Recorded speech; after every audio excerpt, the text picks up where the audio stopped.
Assalamualaikum warahmatullahi wabarakatuh. Waalaikumsalam warahmatullahi wabarakatuh.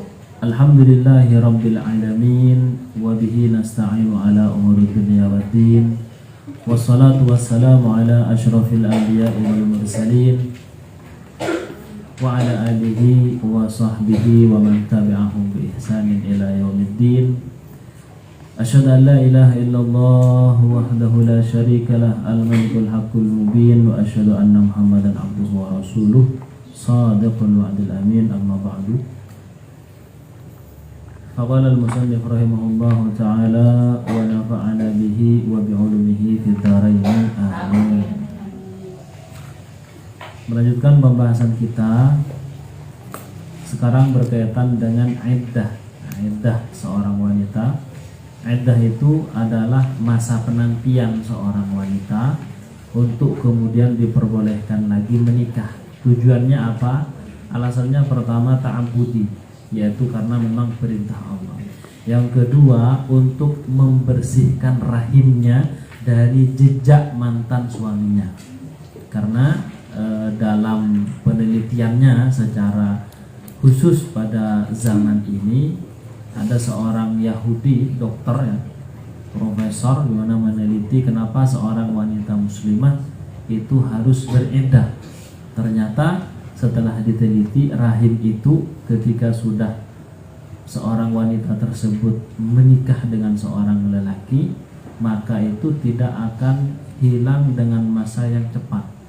Makanya nanti ada yang 4 bulan 10 hari itu kalau misalkan tidak haid lagi. Kalau masih haid lagi itu nanti 3 kali masa sucian.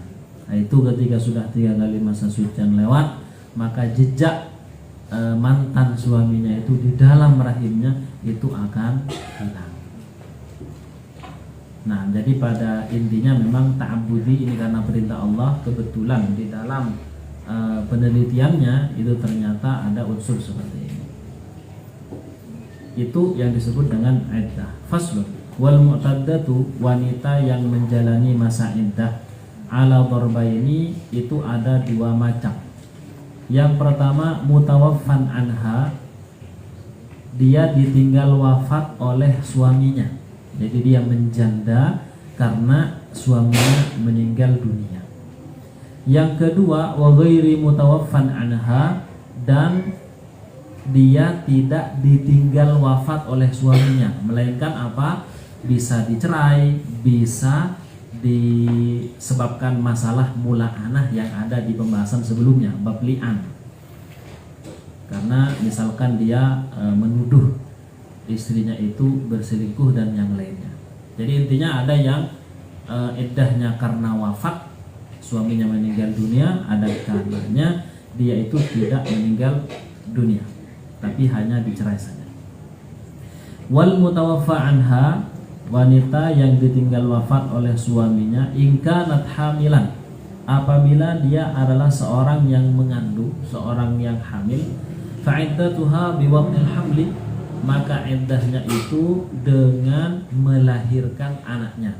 Jadi ketika anaknya sudah lahir, maka ya sudah habis masa iddahnya. Karenanya kemudian misalkan ada seorang punya istri,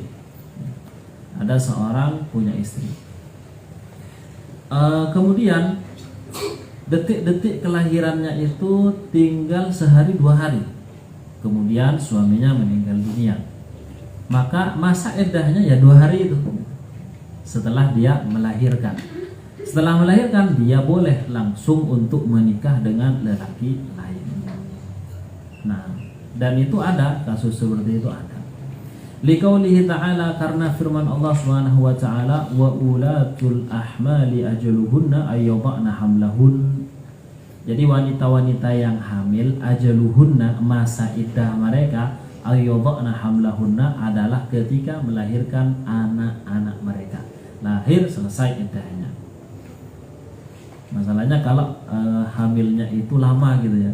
Jadi di awal kali dia hamil, ya kan, setelah tes pack itu positif, bahkan di USG sudah ada embrio, kemudian suaminya meninggal dunia, maka selama 9 bulan itu menanti. Ya kalau 9 bulan, kalau lebih, ya kan? Bukankah telah banyak ya di zaman dahulu khususnya, kalau sekarang umumnya 9 semuanya.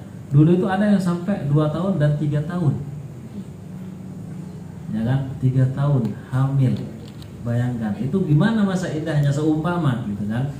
Ya jelas itu sangat memberatkan. Karenanya kemudian haram bagi seorang laki-laki untuk menceraikan istrinya di saat hamil, sebagaimana pembahasan di awal. Nah, ulatul ahmal maksudnya al-hamilah, wanita yang hamil, ajaluhunna muddatu iddatihinna, jadi masa iddahnya. Ini kalau dia hamil. Wa in kanat hailan, apabila dia tidak hamil, hail itu kebalikan dari hamil, fa iddatuha, maka iddahnya arba'atu ashhurin wa ashrun, adalah 4 bulan 10 hari. Ini jika orang yang merdeka. Kalau orang yang tidak merdeka alias budak, maka nanti separuhnya 2 bulan 5 hari. Qala ta'ala, di atasnya ada ya. Nah ini di atasnya dulu. Rawa al-Bukhari anil Miswar bin Makhramah anna Subai'ata al-Aslamiyyata nafisat ba'da wafati zawjiha.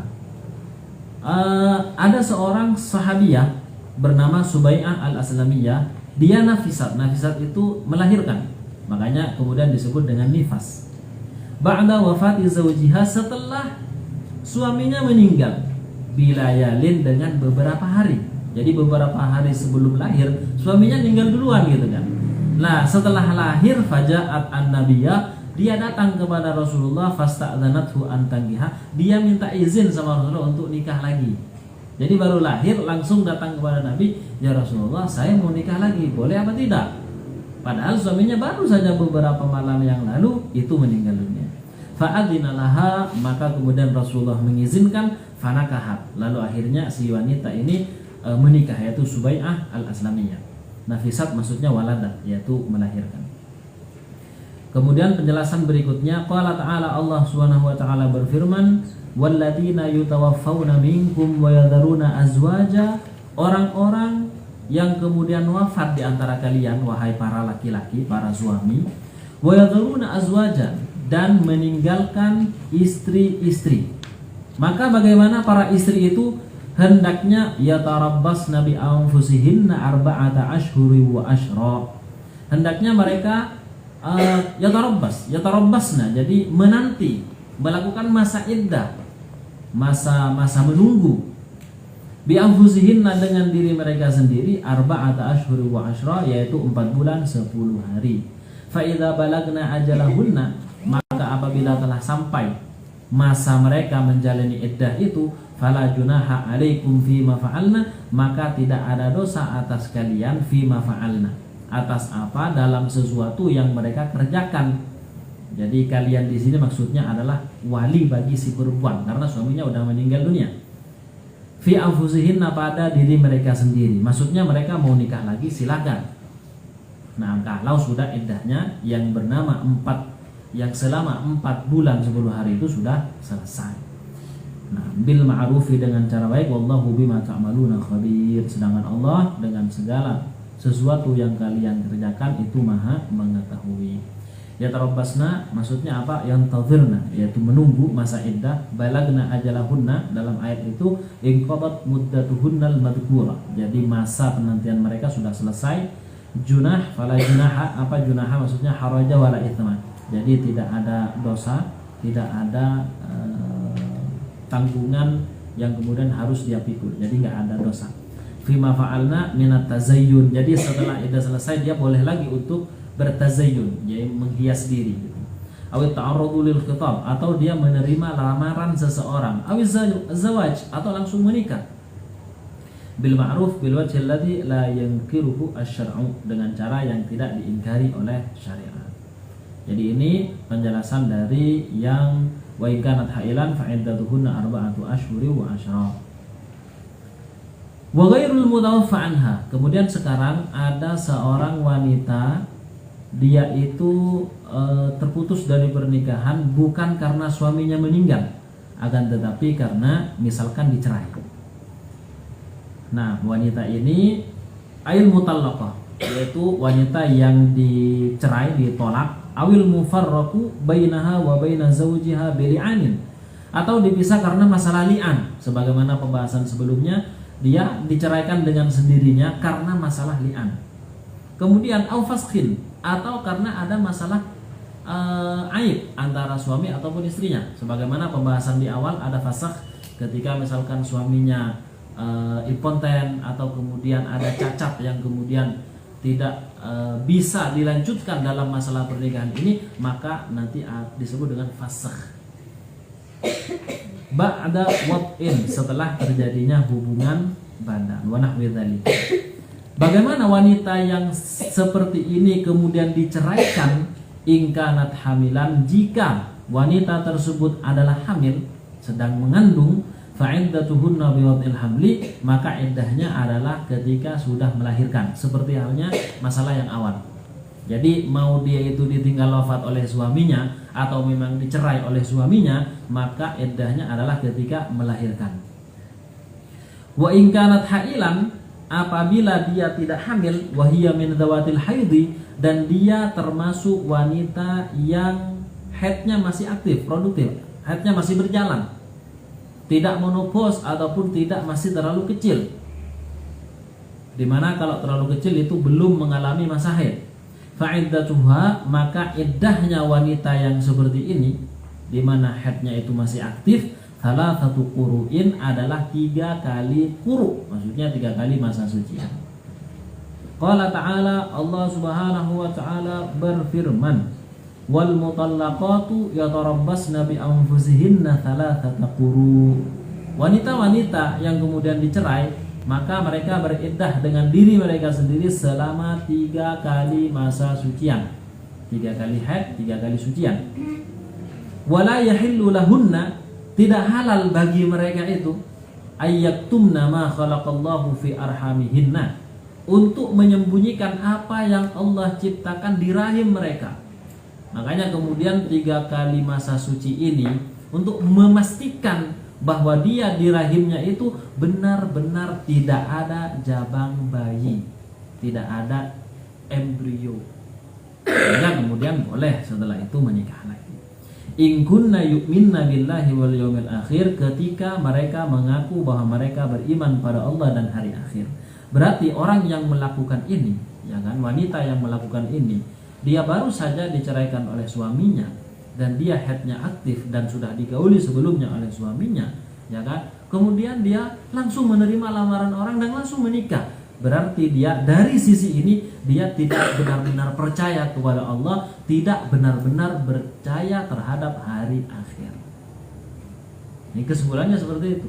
Makanya benar-benar keras di sini larangannya, karena ini kaitannya dengan nasab nantinya. Sehingga nanti anaknya ini nasabnya kemana gitu. Ini jangan-jangan masih anaknya yang pertama kan? Kan bisa jadi seperti itu. Nah, quru maksudnya apa? Jam'u qur'in atau jam'u qur'in. Dia jamak dari quru', wa huwa muddatu ma bainal haidhaini, adalah masa antara 2 haid, berarti masa suci. Waqat yutlaqu ala muddatil haidhi, terkadang quru' itu juga bermakna ya haid itu sendiri. Jadi 3 kali masa sucian, ya 3 kali haid itu. Nah, cuman yang diambil dalam madzhab Syafi'i adalah 3 kali masa sucian. Nah, wahia, adapun quru' itu adalah al-adharu, masa suci. Ini dia, 3 kali masa suci. Wa in kanat shaghiratan, jika si wanita yang telah dicerai ini masih kecil, dia belum balik, ya kan? Tapi dia sudah menikah kemudian dicerai, au aisatan, atau kemudian dia sudah menopause. Aisah itu sudah, aisah secara bahasa itu putus asa. Jadi dia sudah berputus asa dari datangnya haid, dan ketika haid sudah tidak datang, maka dia tidak lagi hamil. Umur berapa kalau sekarang? Wallahu a'lam ya. Jadi agak sepuh gitu kan, sehingga dia aisah, dia sudah menopause.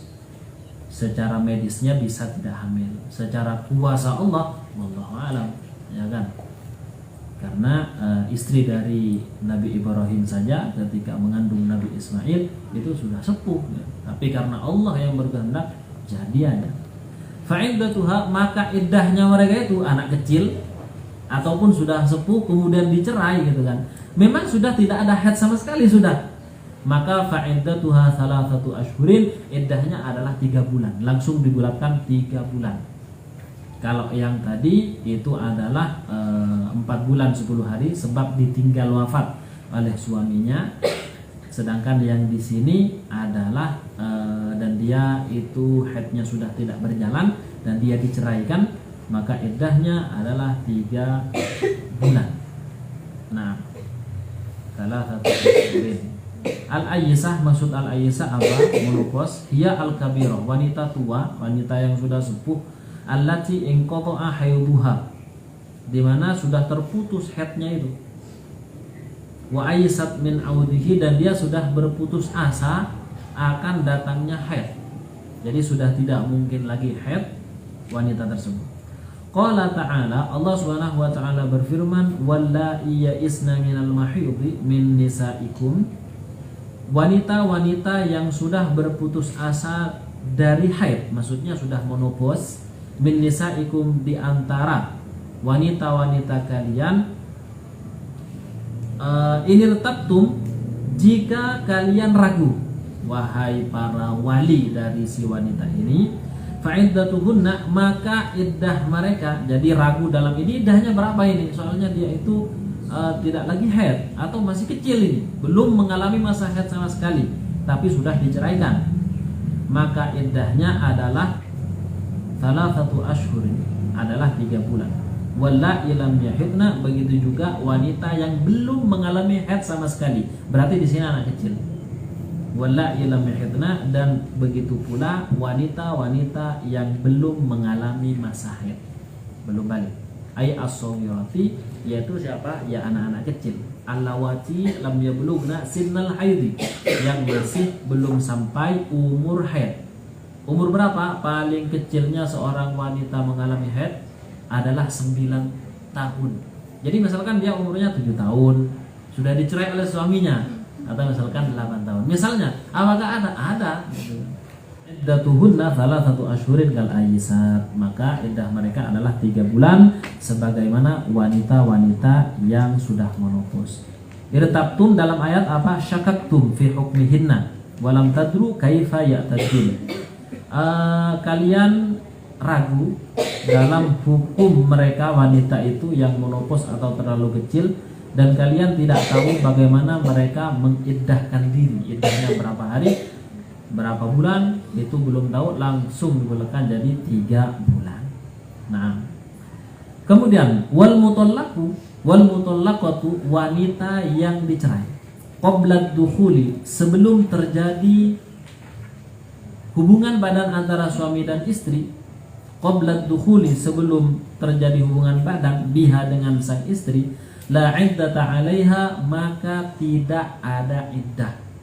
Misalkan nih menikah sekarang, kemudian besok langsung dicerai oleh suaminya dan belum terjadi apa-apa, malam pertama nggak terjadi, maka bagaimana? Si wanita boleh langsung nikah lagi dengan laki-laki yang lain. Misalkan dicerai seperti itu. Qala ta'ala, Allah Subhanahu wa ta'ala berfirman, ya ayyuhalladzina amanu, wahai orang yang beriman, idza nakahtumul mu'minati, jika kalian menikahi para wanita mukminah, thumma tallaqtumuhunna, kemudian kalian menceraikan mereka, min qabli an tamassuhunna, sebelum kalian menggauli mereka, fama lakum alaihinna, maka tidak ada bagi kalian atas mereka, min iddatin ta'taddunaha, yaitu melakukan iddah. Jadi enggak ada iddah mereka itu. Famatti'uhunna, maka berilah mut'ah. Mut'ah itu adalah harta pemberian dari sang suami untuk kemudian membuatnya bahagia. Wasarrihuhunna sarahan jamila, kemudian lepaskanlah dia dengan melepaskan yang baik. Jadi diceraikan dengan cara yang baik. Tamassuhunna dalam ayat apa? Tujami'uhunna, berjima'. Iddatun ta'taddunaha dalam ayat apa? Muddatun ta'uddunaha, masa yang kamu hitung. Wa tahsunaha alaihinna, yang kamu ya hitung juga, karena ada ya'uddu dengan ahsa yahsu itu artinya sama. alaihinna atas mereka bil ashhuri awil aqra'i, dengan menggunakan perhitungan bulan sebab sudah tidak haid, atau menggunakan masalah quru itu masalah haid. Famatti'uhunna maksudnya apa? A'tuhunna syai'an yastamti'ana bihi, berilah mereka sesuatu di mana dengan sesuatu itu mereka akan bersenang-senang, ya harta maksudnya. Wasari'uhunna maksudnya khallu sabilahunna bil ma'ruf, jadi lepaskan mereka, biarkan mereka di jalan mereka dengan cara yang baik, min ghairi idrarin bihinna, tanpa membuat bahaya bagi mereka. Nah, jadi ini wanita yang kemudian langsung diceraikan oleh sang suami. Wa iddatul amati, adapun iddahnya wanita budak. Jadi misalkan ada wanita budak nih, maka iddahnya mereka itu bil hamli, ketika mereka hamil, ya, ka'iddatil hurrati, seperti iddahnya hurrah. Berarti apa? Yaitu ketika melahirkan. Jadi sudah melahirkan, berarti iddahnya sudah selesai dan dia boleh seumpama ingin menikah lagi dengan lelaki lain. Wabil aqra'i, kalau sekiranya dia itu haidnya masih aktif gitu kan, masih aktif, adalah anta'atadda biqur'ain, yaitu dia melakukan iddah dengan 2 kali masa suci. Jadi dia ditinggal diceraikan oleh suaminya, ya berarti dia 2 kali masa suci.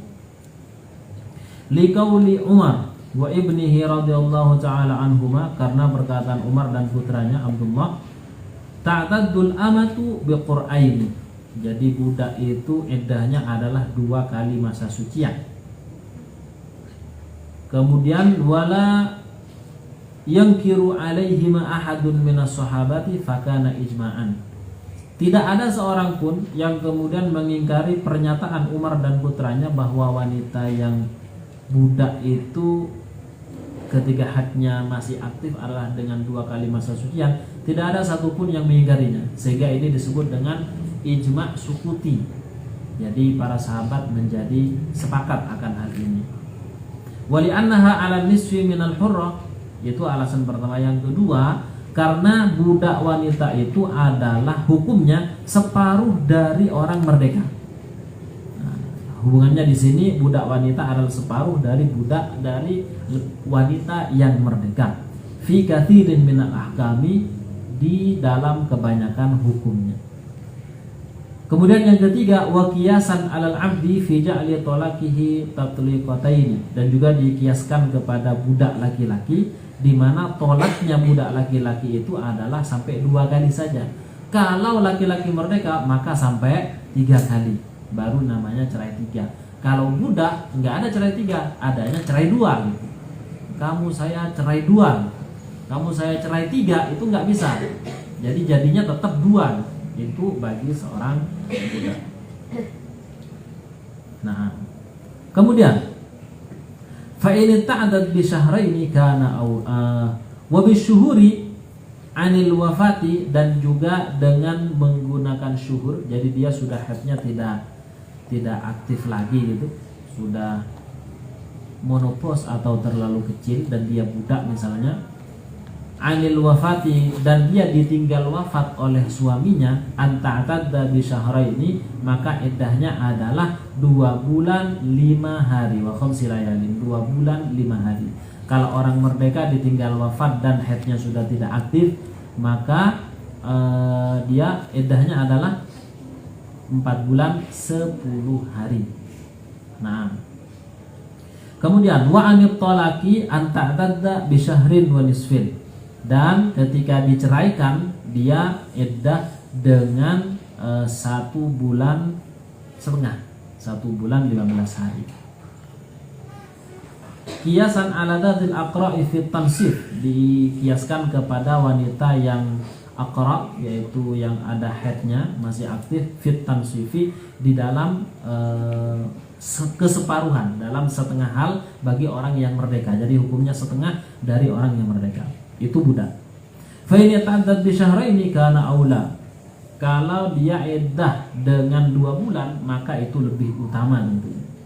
Li'annal ashhur badalan aqra, karena bulan itu adalah pengganti dari aqra, masa haid atau masa suci antara dua haid.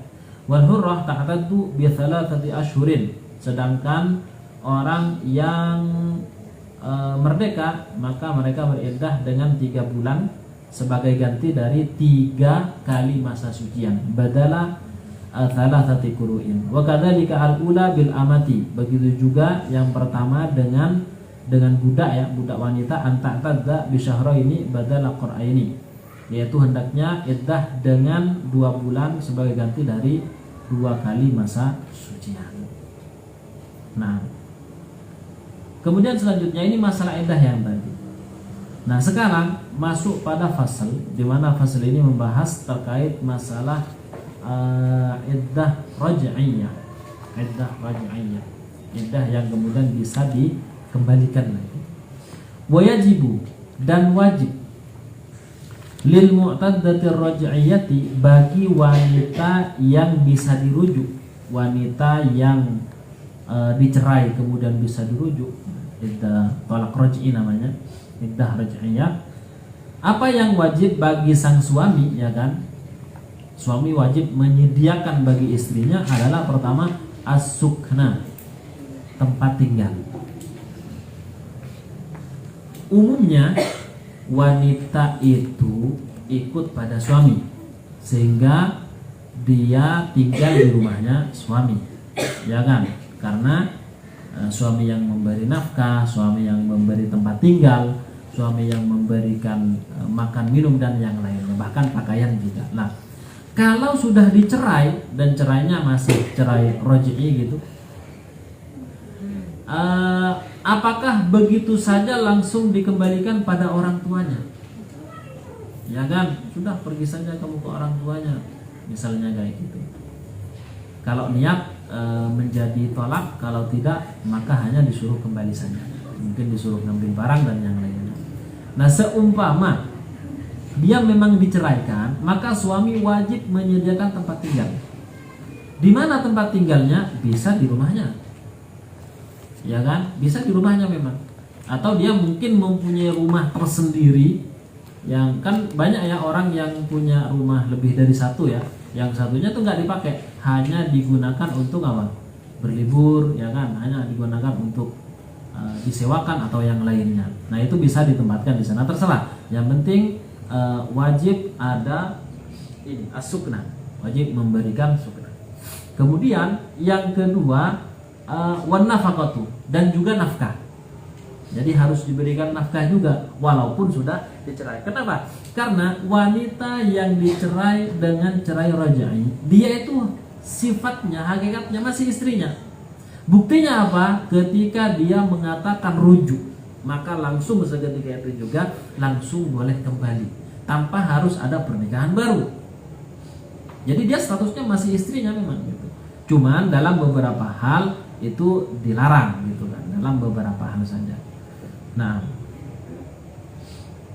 kemudian wajibu lil ba'in. Nah, sekarang kalau yang wanita ini sudah diceraikan 3, cerai ba'in, maka bagaimana?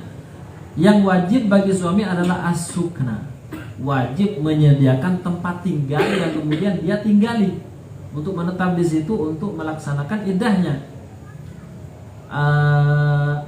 Dunan nafaqati, tidak kemudian nafkahnya. Jadi nafkahnya tidak dikasihkan gitu kan. Karena memang ketika sudah bain, boleh lagi nggak kembali? Nggak boleh, kecuali dengan syarat-syarat yang cukup berat. Menikah lagi, kemudian diceraikan oleh suami yang kedua setelah benar-benar digauli, kemudian si suami yang kedua nanti menceraikan dengan cerai 3, kemudian iddahnya juga selesai, baru kemudian kembali lagi dengan pernikahan baru.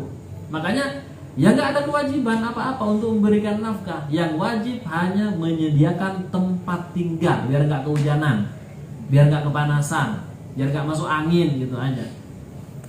Nah, jadi suaminya harus menyediakan. Illa antakuna hamilan, kecuali si wanita yang dicerai dengan cerai 3 ini kondisinya sedang hamil, maka yang wajib tetap 2, apa? Tempat tinggal dan nafkah. Beliau mengatakan ai fatajibulah an-nafaqatu aidan, maka wajib juga untuk memberikan nafkah bagi wanita yang dicerai dengan cerai 3 dan kondisinya adalah hamil.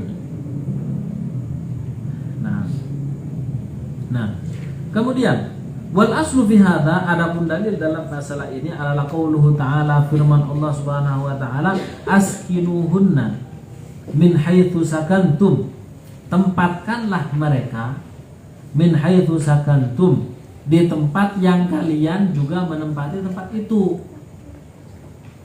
miwujdikum, menurut kemampuan kalian.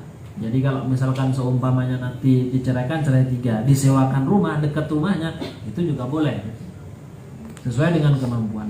Wala tudarruhunna, dan janganlah kalian menyusahkan mereka dengan kemudian tidak memberikan tempat tinggal, dibiarkan begitu saja. Apalagi memang orang tuanya jauh, ya kan, orang tuanya ada di luar provinsi, ada di luar pulau, atau bahkan ada di luar negeri. Itu kan kemudian kasihan gitu. Makanya harus tetap diberikan tempat tinggal ketika diceraikan cerai bain. Litudayyiqu alaihinna, agar kemudian kalian menyempitkan hati mereka, itu juga nggak boleh. Wa in kunna ulati hamlin, kalau mereka itu termasuk wanita yang hamil, fa'anfiqu alaihinna, selain ada tempat tinggal, maka fa'anfiqu alaihinna, juga berilah nafkah pada mereka. Hatta yadha'na hamlahunna, sampai kemudian mereka melahirkan anak mereka. Fa in arda'na lakum, kalau mereka menyusukan anak kalian, fa'atuhunna ujurahunna, maka berilah kepada mereka yaitu imbalannya. Jadi bukan suatu kewajiban seorang ibu itu menyusui anaknya, akan tapi adalah suatu kebaikan dan itu suatu pahala yang besar. Karena sang suami ini seandainya ya, mas saya tak susui anaknya tapi bayar saya tiap kali sehari itu nanti misalkan 50.000 misalnya selama 2 tahun, kan begitu kan, menyusui sekitar 2 tahun, maka bagaimana ini kan, ya bayar suaminya ketika sang istri itu mensyaratkan begini. Nah, jadi kasih imbalan kepada mereka. Tapi karena rata-rata istri itu adalah sifatnya penyayang, sifatnya itu penuh dengan rahmah, seorang ibu itu mesti dengan sendirinya akan menyusuinya. Selain itu, ketika tidak disusukan itu akan menjadi kanker kan katanya secara medis. Nah, wa'tamiru bainakum, dan bermusyawarahlah antara kalian bima'rufin, dengan cara yang baik. Wa in ta'asartum, jika kalian kemudian susah gitu kan, fasad, tidak ada kesepakatan antara sang istri dengan suaminya, kemudian istrinya bilang nggak mau, saya menyusui, nggak mau, ini kan anaknya kamu, ya kan, sebab nasabnya memang ke bapaknya gitu. Ya bagaimanapun ya anaknya dia juga, cuman dia lagi nggak mau, maka fasaturdi'u lahu ukhra, maka saturdi'u, boleh menyusui lahu, bagi sang anak itu, ukhra, wanita yang lain. Dan ini adalah kebiasaan orang-orang Arab dahulu. Makanya sebagaimana kita kenal ya, bahwa Rasulullah punya ibu susuan yang bernama Halimah As-Sa'diyah dari perkampungan Bani Sa'ad. Dan memang kebiasaan orang Arab dulu, ketika anaknya mereka lahir ya dihantarkan ke perkampungan gitu kan. Ada beberapa alasan agar kemudian bahasanya tidak tercampur dengan, karena di Makkah itu adalah pusat peradaban orang-orang dari berbagai negeri pada saat itu, ya kan? Sehingga bahasanya kemudian murni, polusinya juga tidak sebagaimana yang ada di kota, ya kan, berbeda. Nah, makanya kemudian dibayar wanita itu yang mau menyusukan anaknya. Wujdikum, maksudnya wujdikum dalam ayat ini adalah saatikum wa taqatikum, kemampuan kalian, tudaruhunna, tu'tuhunna, menyakiti atau membahayakan mereka. Wa tamiru, maksudnya apa? Wa tamiru, ya bermusyawarahlah, taradu, saling ridha, musyawarah. Ta'asartum aba kullun minal walidaini an yuwafika al-akhar. Jadi masing-masing dari kedua orang tuanya itu tidak sepakat tentang masalah ini, maka dia boleh untuk disusukan kepada orang lain. Tapi di Indonesia biasa nggak hal itu? Nggak biasa ya. Kalau di desa-desa sepertinya masih ada sebagian. Jadi disusukan sehingga nanti biar apalagi tetangga gitu ya, langsung menjadi mahramnya, sehingga boleh untuk kemudian digonceng atau yang lain itu boleh. Wa yajibu 'alal mutawaffa anha zawjuha al-ihdad. Ini yang penting ya, karena fakta yang kemudian kita temukan ketika seorang wanita tinggal wafat oleh suaminya gitu, maka ya mungkin sehari 2 hari masih berkabung, ihdad itu berkabung, atau bahkan sebulan 2 bulan atau yang lainnya lah. Cuman setelah itu dia langsung berhias diri agar kemudian menarik, sehingga ada laki-laki lain yang kemudian tertarik untuk menikahinya. Wa yajibu, dan wajib, 'alal mutawaffa anha, atas wanita yang tinggal wafat oleh suaminya adalah al-ihdadu, melakukan ihdad. Ihdad itu berkabung. Dan apakah ihdad harus menggunakan pakaian hitam? Tidak.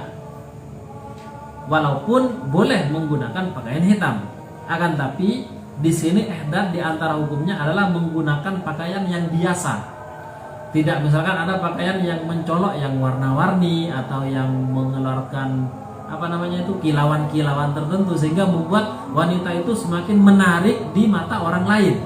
Nah, itu tidak boleh. Kemudian nanti tidak boleh menggunakan wewangian gitu kan. Ya memang tidak boleh sih. Atau misalkan menggunakan skincare tertentu yang mungkin membuat lebih glowing gitu kan. Atau menggunakan celak gitu kan, sidu, dan kemudian yang lainnya, sidu ya? Ya itulah. Kan katanya sidu namanya. Bukan sidu buku. Ya, yang disapu itu loh maksudnya. Nah, itu tidak boleh dilakukan. Tidak boleh dilakukan selama masa ihdad. Selama saya. Wa huwa, ihdad adalah, lebih jelasnya begini, al-imtina'u, adalah mencegah, minazinati, daripada berhias diri, wattibi, dan juga menggunakan wewangian. Jadi tidak berhias diri. Wanita yang ditinggal wafat oleh suaminya itu wajib ihdad, meninggalkan diri dari menghias diri dan juga wewangian. Qala ta'ala, Allah Subhanahu wa ta'ala berfirman, ya ayyuhalladzina amanu. Ini penjelasannya ada di belakangnya ya, di halaman berikutnya.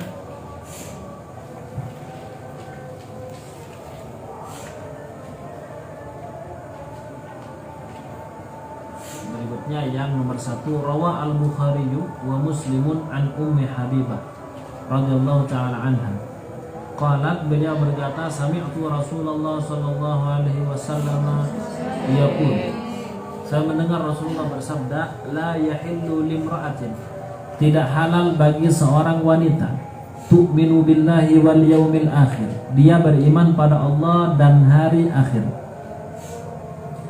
an tuhidda ala mayyitin, dia melakukan ihdad atas seorang mayit. Jadi ada seseorang yang meninggal dunia kemudian dia ihdad, fauqa thalathi layalin, di atas 3 hari 3 malam. Jadi melakukan ihdad berkabung selama lebih dari 3 hari 3 malam bagi seorang wanita itu enggak boleh, illa ala zaujin, kecuali ketika dia ditinggal wafat oleh suaminya. Arba'ati ashhurin wa ashra, yaitu ihdadnya berapa hari? 4 bulan 10 hari. Ketika dia tidak hamil, 4 bulan 10 hari. Jadi selama itu dia tidak berhias diri, tidak menggunakan wewangian, bahkan tidak menggunakan celak juga, atau bahkan yang lainnya tadi. Itu enggak boleh.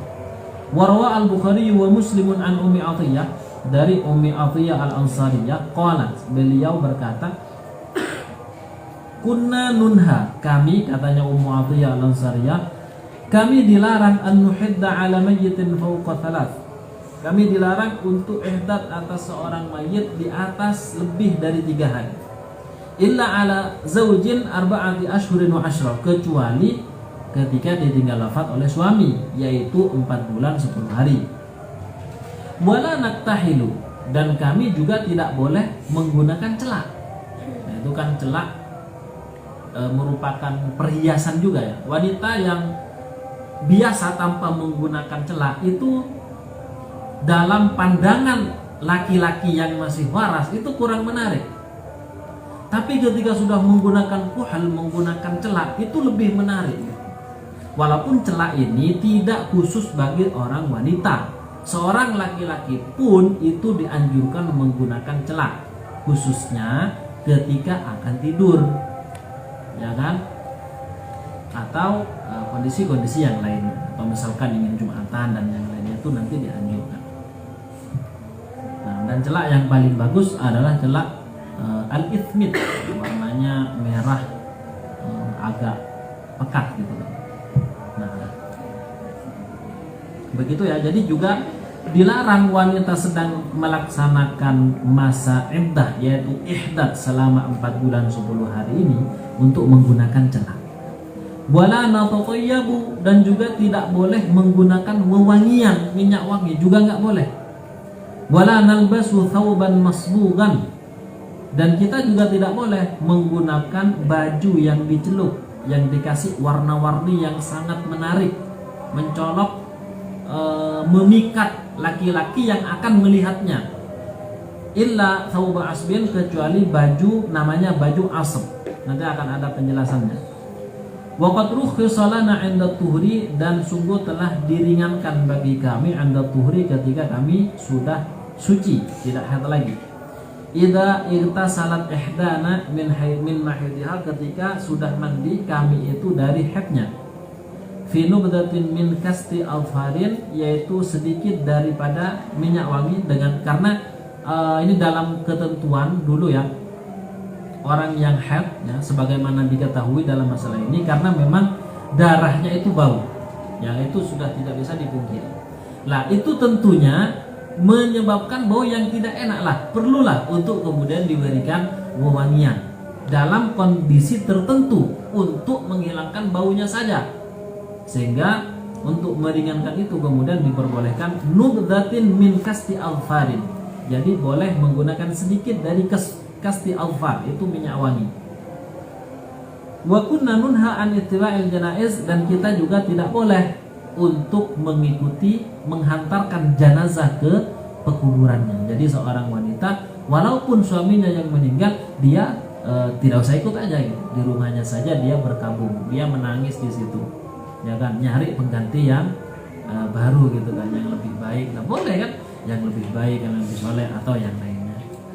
Cuman kalau kita lihat ya, Abu Darda pernah berwasiat kepada istrinya gitu, seorang sahabat dan sahabiah, kalau kamu ingin berkumpul dengan saya lagi di akhirat, ya jangan nikah lagi dengan laki-laki lain. Kalau kamu nikah lagi dengan laki-laki lain, ya dengan suami yang terakhir nanti, nggak bareng sama aku lagi. Sehingga akhirnya nggak nikah sepertinya sampai kemudian meninggal dunia. Nah, itu juga di antara rahasia kenapa istri-istri Rasulullah itu haram untuk menikah dengan laki-laki lain setelah Rasulullah. Kemudian yang kedua, alasan yang paling utama, karena mereka adalah ummahatul mukminin, ibunda kaum orang-orang yang beriman. Ya sebagaimana seorang tidak boleh menikahi ibunya sendiri, ya berarti haram seorang mukmin laki-laki menikahi istri Rasulullah, di mana mereka adalah ibunda-ibunda dari kaum yang beriman. Nah, thawban masbugan maksudnya apa? Dalam hadisnya itu adalah mimma yu'addu lubsuhu zinatan fil adah. Jadi termasuk pakaian yang secara ini perhitungannya dia termasuk pakaian yang bersifat perhiasan secara umumnya. Kan ada pakaian yang ada pernak-perniknya, yang menarik lah istilahnya bagi pandangan laki-laki. Kalau semua itu yang nggak menarik gitu kan. Nah,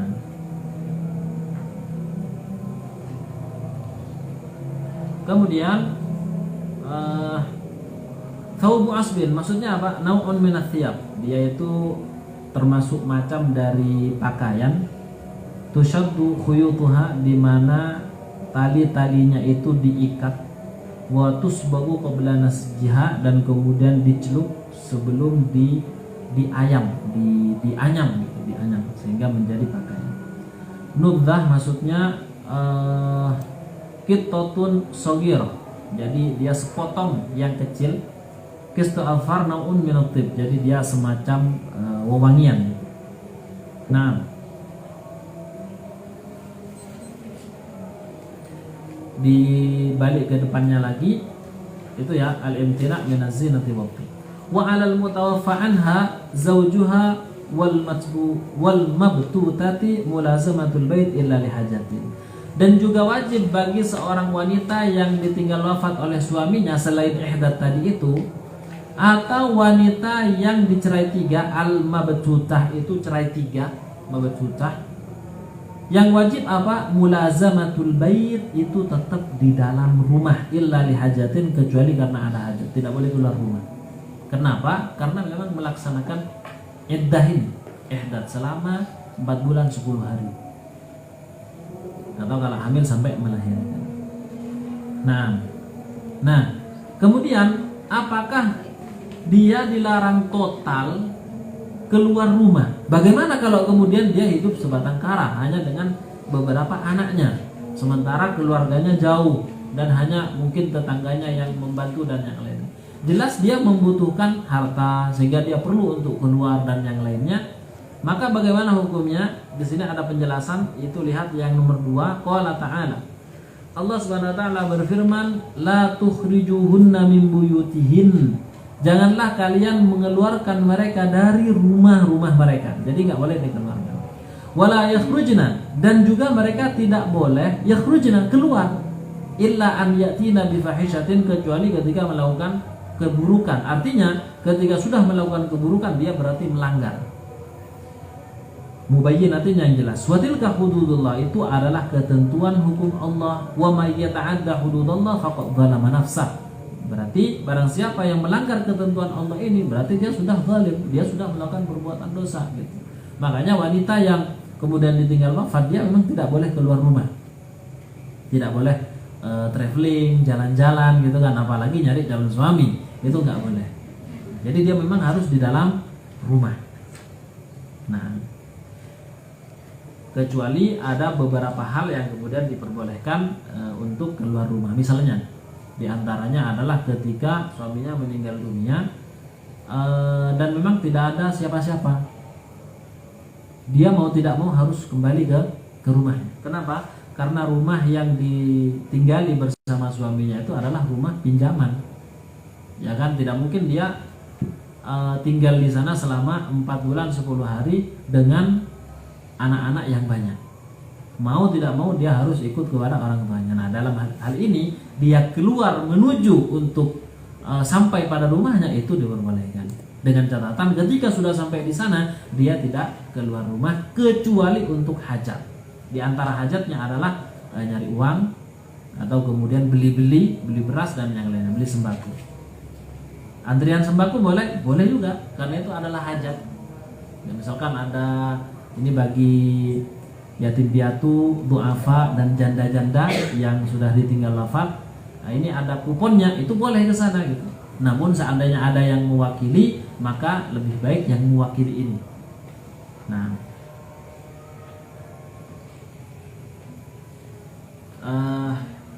Rawah Muslimun, Imam Muslim meriwayatkan an Jabir radhiyallahu taala anhu qala tulliqat khalati, bibi saya, katanya Jabir bin Abdullah mengatakan bibi saya dicerai.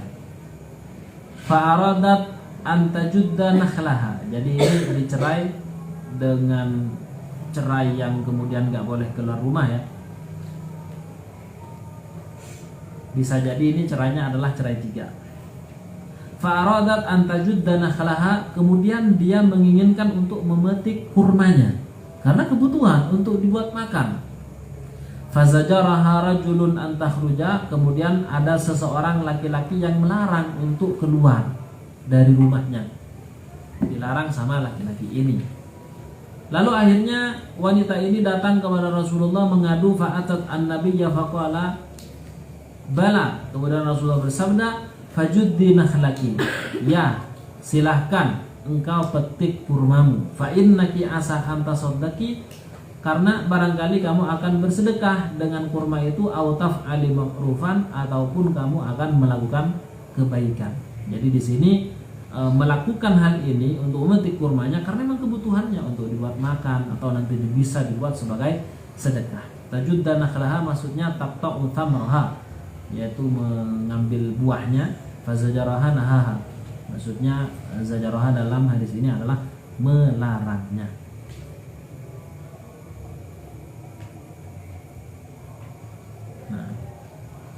Nah, ini terkait masalah hukum wanita yang diceraikan.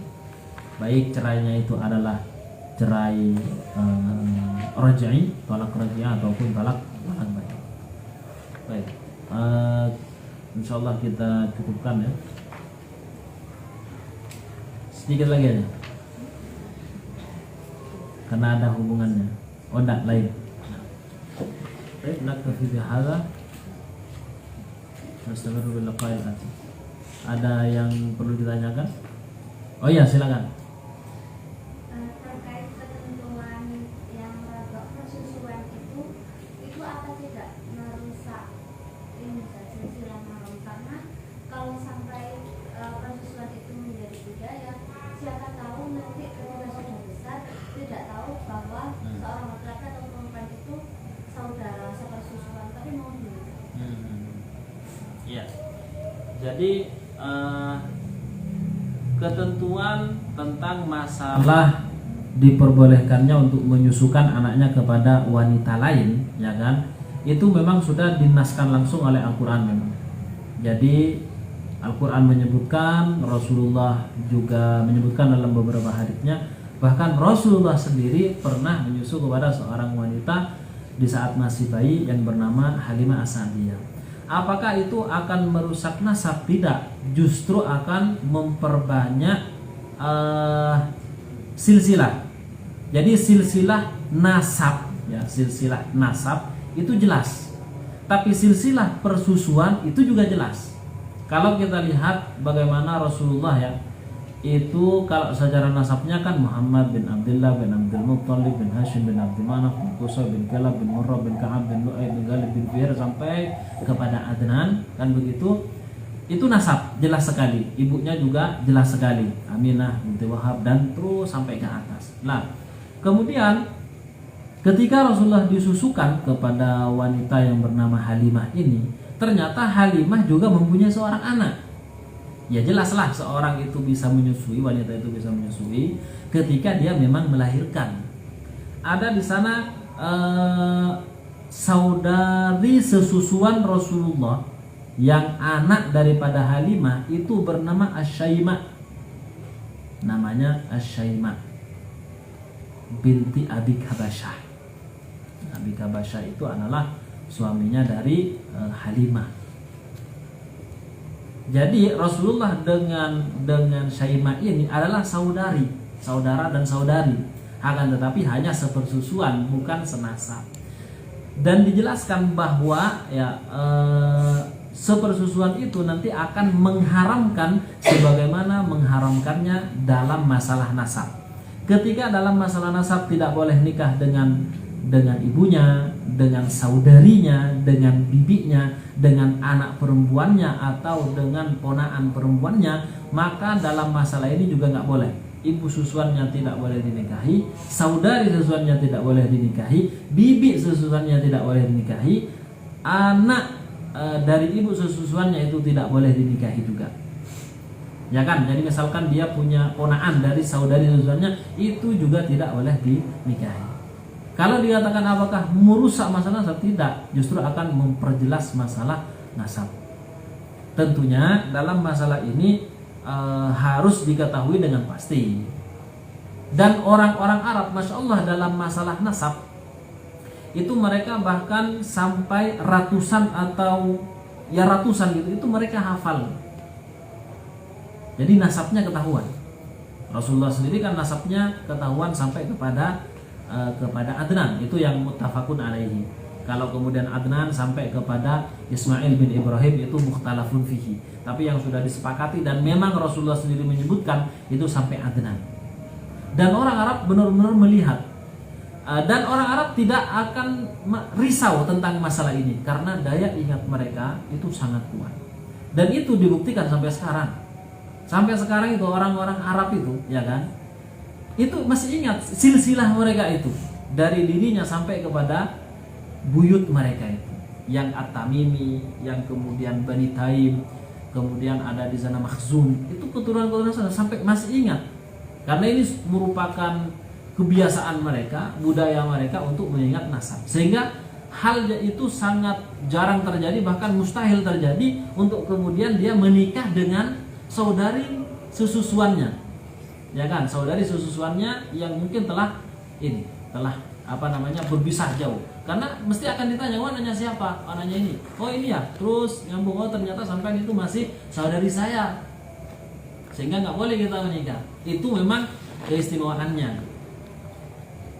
Kalau di selain Arab, ya nggak tahu mereka apakah sampai ingat sedemikian rupa. Kalau mereka tidak mengingat secara instingnya, mereka akan menulis. Khususnya kalau sekarang yang kita ketahui itu dari para habaib gitu kan. Itu kan memang ada lembaganya Rawiyah Alawiyah.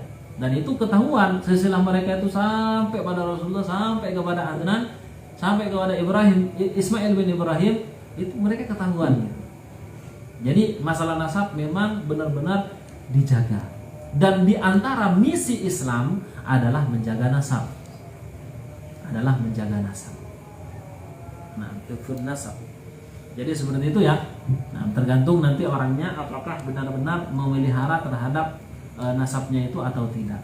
Namun kalau kita lihat sejarahnya, orang-orang Islam di Arab khususnya itu benar-benar menjaga, sehingga tidaklah mereka akan menikah dengan saudarinya sendiri dari sesusuannya, karena mereka tetap menelisik, ini anaknya siapa ini, ya kan, jangan-jangan masih saudarinya sendiri, seperti itu.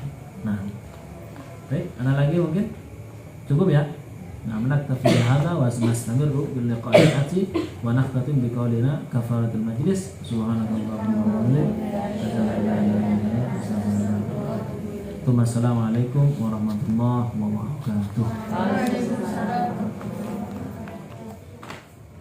Rabbana